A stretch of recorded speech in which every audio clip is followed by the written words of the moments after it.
कुमार वंशम online classes से मैं राजेश शर्मा आप सभी विद्यार्थियों का तहे दिल से स्वागत करता हूं।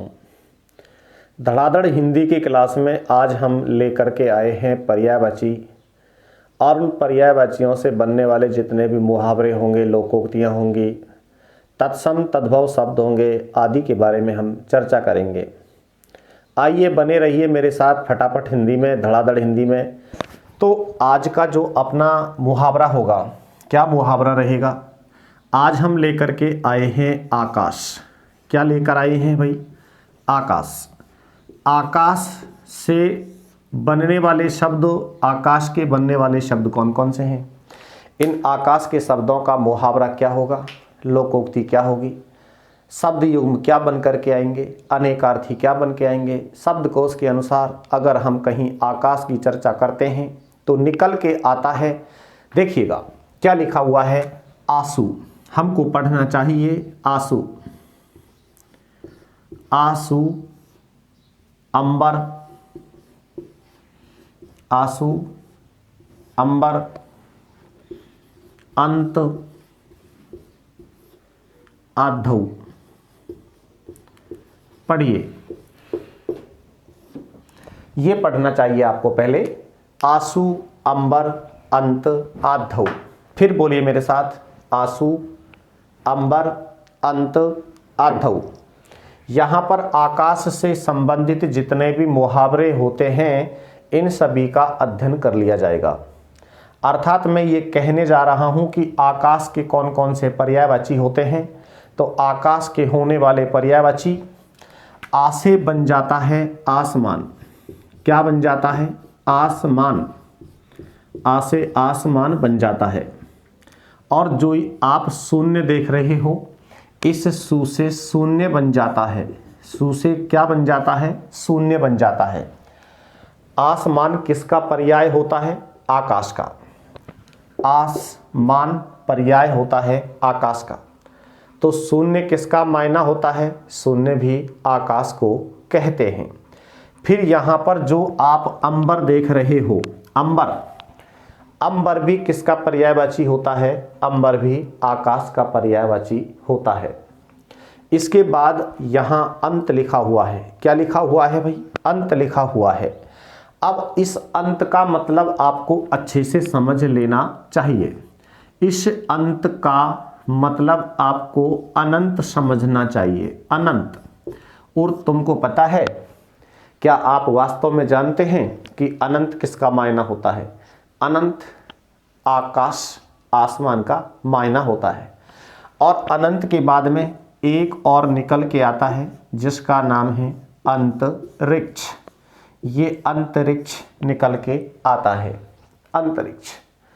अब यहाँ पर आपको फिर एक बात समझनी चाहिए कि जो आप यहाँ पर आसमान पढ़ रहे हैं, इस आसमान से संबंधित आपको क्या पढ़ना होगा? आधौ। यानी कि इस आ का मतलब आकाश, ये आकाश के आप पढ़ रहे हैं। और धौ, इस धौ का मतलब ये धौ समझना चाहिए। और धौ मानी क्या होता है? धौ मानी भी आकाश होता है। अर्थात प्रिय बालकों, आप ये समझिएगा कि आसमान, आसमान किसका मायना हुआ? आकाश का हुआ। शून्य किसका मायना हुआ? आकाश का हुआ। अंबर भी किसको कहते हैं? आकाश को कहते हैं। अनंत भी आकाश का होता है, अंतरिक्ष भी आकाश का होता है, और धौ भी आकाश होता है। अब यहाँ पर एक शब्द को पकड़ लिया जाएगा। देखो, आप यहाँ से इस अंबर के विषय में चर्चा कीजिए कि ये अंबर क्या है। अगर मान लीजिएगा यहाँ पर अंबर पढ़ा जाता है, क्या पढ़ा जाता है? अंबर।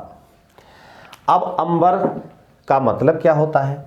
तो इस अंबर का जो मतलब होना चाहिए वह मैं तुमको बता रहा हूँ। देखिएगा, अंबर का मतलब होता है बादल, यानी कि आकाश। आप बादल बोल दीजिएगा, और बादल नहीं बोलना चाहते तो क्या बोल दीजिएगा? आकाश बोल दीजिएगा। इसके बाद में जो वस्त्र होता है, उस वस्त्र को यानी कि कपड़े को भी क्या कहा जाता है? अंबर कहा जाता है। इसके बाद में क्या आपने कभी कपास का नाम सुना है? कपास। तो जो कपास होती है उस कपास को भी क्या कहते हैं? अंबर। अंबर कहते हैं। और आपने कभी अमृत का नाम सुना होगा कि जो अमृत होता है, अमृत को भी क्या कहते हैं? अमृत को भी क्या कहा जाता है? अमृत को भी अंबर कहा जाता है। ये बात आपने अच्छे से सीख ली। अब यहाँ पर एक बात समझनी होगी कि इस आकाश से संबंधित या इस आसमान से संबंधित जितने भी पर्यायवाची होते हैं वो तुम्हारे सामने हैं। इस अंबर के जितने भी मायने होते हैं, अंबर किस किस को कहा जाता है, ये आपके सामने हैं। फिर यहाँ पर एक बात और पढ़ लेनी चाहिए हमको कि शून्य क्या है। देखो यहाँ पर हमको शून्य पढ़ लेना चाहिए। आप एक बार ये देखिएगा, यहाँ जो ये शून्य लिखा हुआ है ना, ये शून्य लिखा हुआ है, इस शून्य को भी क्या कहते हैं? शून्य के भी हमको अनेकार्थी पढ़ने हैं। अनेकार्थी, शून्य अनेकार्थी में बदलना है। अच्छा, इसके बाद में आकाश के कुछ मायने और रह गए, जिन मायनों की अगर हम कहीं विस्तार से चर्चा करने लगे तो देखिएगा क्या निकल के आएगा। यानी कि जो ख होता है, ख और ख नहीं कहते तो क्या कहा जाता है? खात। यानी कि बोल दीजिएगा ख और ख नहीं बोलना चाहते तो खात बोल दीजिए। ख आकाश को कहते हैं, खात भी आकाश को कहते हैं। इसके बाद में एक और बन के आता है आकाश का नभ। क्या बन के आता है? नभ बन के आता है। तो फिर आपने कहीं गगन भी पढ़ रखा होगा कि गगन किसका मायना होता है? गगन भी आकाश का मायना होता है। चलिए मान लीजिएगा हम लोग यहाँ पर व्योम पढ़ लेते हैं। व्योम क्या पढ़ लेते हैं भाई? व्योम। तो ये व्योम जो मायना होता है, ये व्योम भी किसका मायना होता है? आकाश का ही होता है। लेकिन इन सभी के साथ में एक मायना और पढ़ा जाता है जिसका नाम होता है पुष्कर। क्या होता है भाई? पुष्कर होता है। तो पुष्कर भी किसको कहा जाता है? आकाश को कहा जाता है। अब आप मेरे साथ बोलिए, ख खात आकाश को, नभ आकाश, पुष्कर आकाश, गगन आकाश, व्योम आकाश, आसमान आकाश, अंबर आकाश, अनंत आकाश और ध्रुव आकाश, अंतरिक्ष आकाश। अब यहाँ पर दो शब्द शेष रह गए हैं।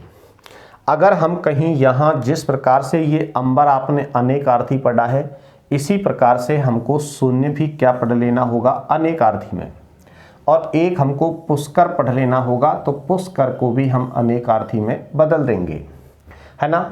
चलिए मान लीजिएगा कि कहीं हम अगर इनके विस्तार से बातें करने लगे तो अब हमको क्या पढ़ लेना होगा? पुष्कर और शून्य का अनेकार्थी पढ़ लेना होगा। आप एक बार इसका स्क्रीनशॉट लेंगे ताकि मैं क्लास को आगे बढ़ा सकूं। जिन विद्यार्थियों ने अभी तक कुमार वंशम ऑनलाइन क्लासेज के चैनल को सब्सक्राइब नहीं किया है, वे बालक वे विद्यार्थी जल्दी से इसे सब्सक्राइब कर लेंगे। अब यहाँ पर हमको पढ़ लेना चाहिए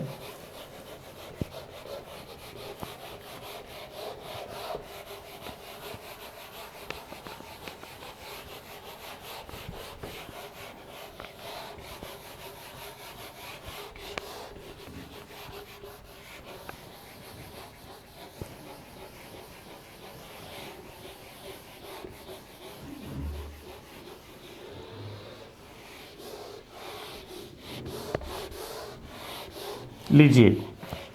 इसके बाद हमको जान लेना होगा कि पुष्कर। देखो अभी हम यहाँ पर पुष्कर के बारे में पढ़ते हैं। पुष्कर आखिर क्या है? पुष्कर और पुष्कर से बनने वाले जो अनेकार्थी शब्द हैं वो कौन कौन से हैं? अच्छा, यहाँ पर इतना समझिएगा कि जो आकाश होता है, आकाश पुष्कर कहलाता है। इसके बाद में जो कमल शब्द होता है, कमल, यह कमल भी क्या कहलाता है? पुष्कर कहलाता है।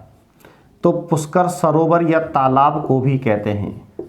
पुष्कर सरोवर को कहते हैं, यानी कि तालाब को भी कहते हैं। आपने भगवान शिव का नाम सुन रखा होगा। भगवान शिव को भी क्या कहा जाता है? पुष्कर कहा जाता है।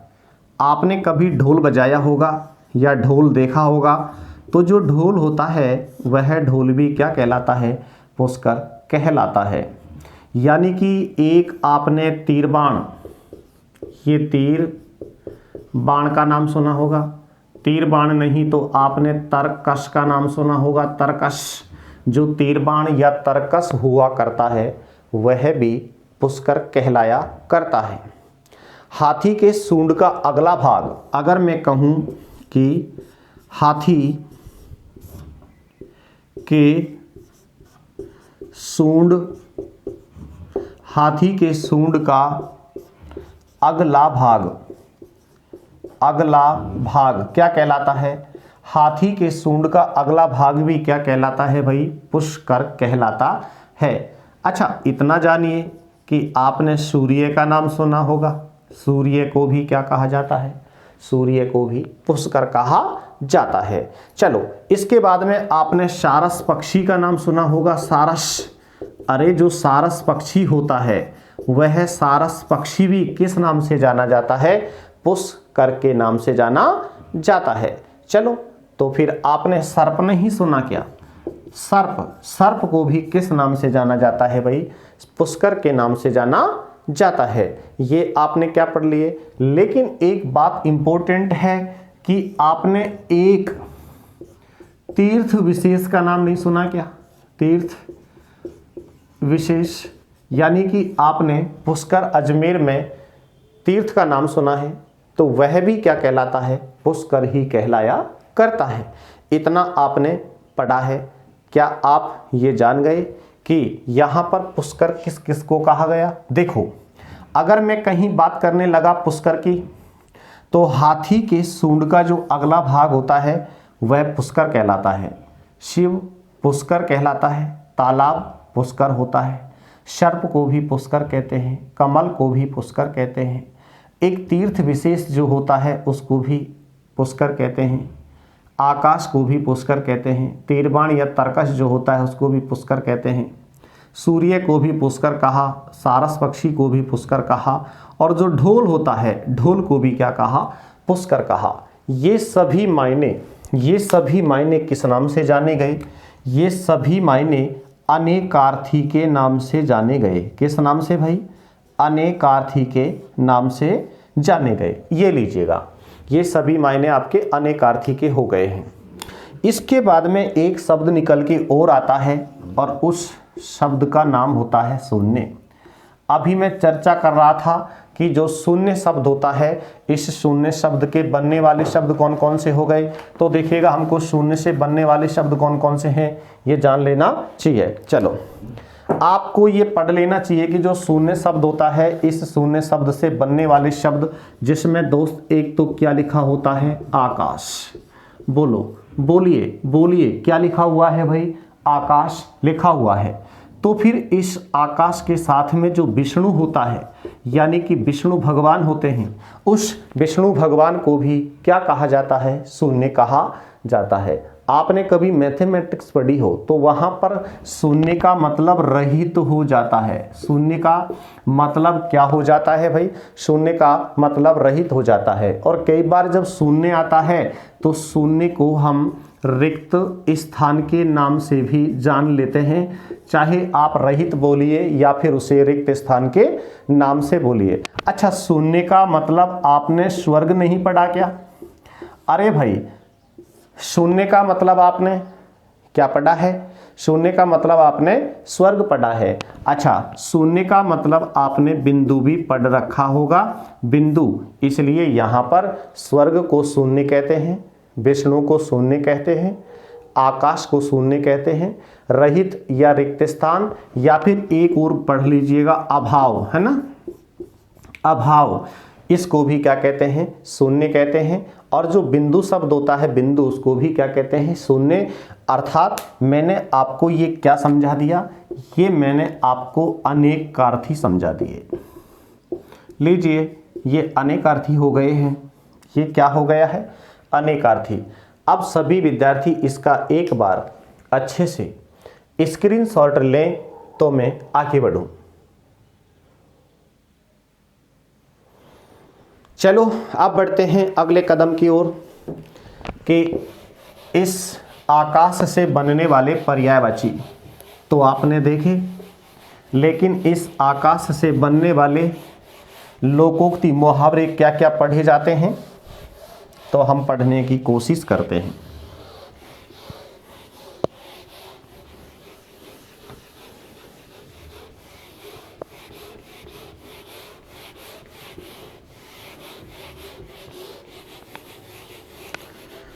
कुमार वंशम ऑनलाइन क्लासेज लेकर के आया है आपके लिए धड़ाधड़ हिंदी।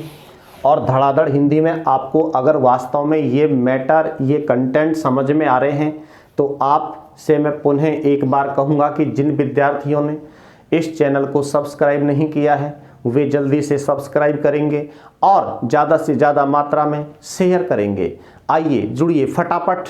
अब लेकर के आते हैं हम क्या, मुहावरे, अर्थात हमको आकाश से रिलेटेड, क्या कहा मैंने, आकाश, कि आकाश से रिलेटेड जितने भी मुहावरे होते हैं, अगर मैं कहीं शब्दकोश के अनुसार बात करूं तो हमको पढ़ लेना चाहिए आकाश से रिलेटेड मुहावरे।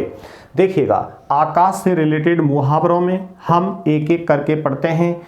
तो पहला मुहावरा पढ़ा जाता है आकाश छूना, है ना। हम कहते हैं ना आसमान छूना, इसे आसमान छूना कहिए और या फिर कहिए आकाश छूना। लीजिए, आकाश छूना यह एक मुहावरा है और इस मुहावरे का मतलब आपको समझना चाहिए। आकाश छूना इसका मतलब बहुत ऊंचाइयों तक जाना, ठीक है। बहुत ऊंचाइयों, है ना, बहुत ऊंचाइयों तक जाना, बहुत ऊंचाइयों तक जाना, ये इसका अर्थ हो जाएगा। आकाश छूना, बहुत ऊंचाइयों तक जाना। दूसरा मुहावरा भी लिख देना चाहिए, आकाश पाताल एक करना। क्या कहा भाई, आकाश पाताल, आकाश पाताल एक करना, ये एक मुहावरा है। और आकाश पाताल एक करना मुहावरे का अर्थ बताना है। आकाश पाताल एक करना मुहावरे का अर्थ होता है आकाश पाताल एक करना पड़े मेरे को, मैं ये काम करके रहूँगा चाहे मुझे आकाश पाताल एक करना पड़े, अर्थात भारी प्रयास करना, भारी प्रयास करना, ये इसका अर्थ हो जाएगा, भारी प्रयास करना। फिर एक मुहावरा और लिख दीजिएगा, उस मुहावरे का मतलब है आकाश पाताल का अंतर होना। क्या कहा भाई, आकाश पाताल, आकाश पाताल का अंतर होना, अंतर होना, आकाश पाताल का अंतर होना। आकाश कहीं होता है, पाताल कहीं होता है। जब आकाश और पाताल में अंतर होगा तो बराबर बहुत बड़ा अंतर होगा। अर्थ बन के आ जाएगा बहुत बड़ा अंतर, बहुत बड़ा अंतर। और जब बहुत बड़ा अंतर होगा तो उसके लिए आपको आकाश पाताल एक करना मुहावरा पढ़ना चाहिए। अगला मुहावरा भी बनता है। अगला मुहावरा क्या है, आकाश उठना, यानी कि आकाश और उठना, यह है आकाश उठना। इसका अर्थ बताइएगा। अगर यहाँ पर आप लोग ये सोच रहे हैं कि आकाश उठना, तो क्या सोच रहे हैं? आकाश उठने का मतलब आपको समझना होगा कि बादलों का छा जाना, बादलों का छा जाना, बादलों का छा जाना, ये कहलाता है आकाश उठना, कि आकाश उठता हुआ आ रहा है। चलिएगा, इसके बाद एक और पढ़ लेना चाहिए जिसका नाम है आकाश गरजना। क्या कहा भाई, आकाश गरजना। ये मुहावरा बन के आता है दोस्तों, आकाश गरजना। क्या है, आकाश गरजना। आकाश गरजना आपको समझना चाहिए मेघों का गड़बड़ गड़बड़ करना, गड़गड़ाहट करना, गड़गड़ाहट करना आकाश गरजना कहलाता है। मेघ यानी कि बादलों का, मेघों का गड़गड़ाना, गड़गड़ाहट, गड़गड़ाहट करना, ये बादलों का गड़गड़ाहट करना जो होता है वो आकाश गरजना कहलाता है। इसके बाद और पढ़िएगा, आकाश घिरना, क्या बन गया भाई? आकाश और घिरना, आकाश घिरना क्या है? आकाश घिरना, आकाश घिरता हुआ नजर आ रहा है, बादलों का छा जाना, यानी कि बादलों का छा जाना, ये बादलों का आकाश छा जाना है। इसके बाद में एक और बनता है आकाश छंटना, आकाश छंटना, आकाश छंटना। आकाश छंटना मुहावरे का अर्थ है, तो आकाश छंटने का मतलब है मेघों का बिखर जाना, मेघों का बिखर जाना, बिखर जाना। कई बार आपने आकाश देखा होगा, कई बार आपने आकाश देखा होगा, आकाश में बादल छट जाते हैं, कुल मिलाकर के बारिश चली जाती है, तो वहाँ इसके लिए पढ़ा गया है कि आकाश छटना बराबर मेघों का बिखर जाना। अभी आप देख रहे हैं हिंदी, और इस हिंदी में आप देख रहे हैं धड़ाधड़ हिंदी।